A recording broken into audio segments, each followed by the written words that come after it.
মির্জা ফখরুল যে বিয়া করেছিলেন সেটা শরিয়া আইনে না, কাজী অফিসে যে বিয়া হয় সেটা শরিয়া নিকার শর্ত পূরণ করে এবং একই সাথে রাষ্ট্রীয় আইনের স্বীকৃতি দেয়। অর্থাৎ কাজী অফিসের নিকা আসলে শরিয়া প্লাস সিভিল আইনের কম্বিনেশন।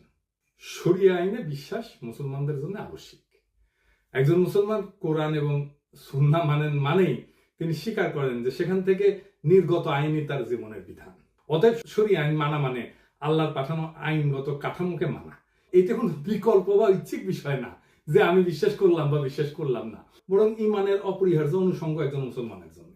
ইসলামের মধ্যে শরিয়া আইন অস্বীকার মানে আল্লাহর সার্বভৌমত্ব অস্বীকার করা। এখন কেমনি মির্জা ফখরুল বলে যে বিএনপি শরিয়া আইনে বিশ্বাস করে না।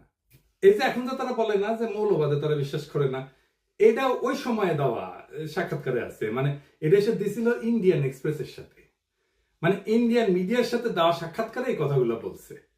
আপনি এই নিউজ দেখান যে কোনো ইসলামী আলেমকে, তিনি কইবেন মির্জা ফখরুল এইভাবে আল্লাহর আইনি কর্তৃত্বকে প্রত্যাখ্যান করছেন, কারণ এটা তাওহীদের মৌলনীতির পরিপন্থী। শরিয়া আইন মুসলিম উম্মার আইডেন্টিটি এবং ঐক্যের কেন্দ্র। বাংলাদেশে এলিটদের মধ্যে এমন একটা অবস্থা হয়েছে না যে ইসলামের নাম আসলে ভয় কুকড়ায় যায়, যেন মুসলমান হওয়াটা তার জন্য অপরাধ। পশ্চিমা রাষ্ট্র ব্যবস্থায় আইন হইল মানবীয় চুক্তির ফল, মানে সোশ্যাল কন্ট্রাক্ট।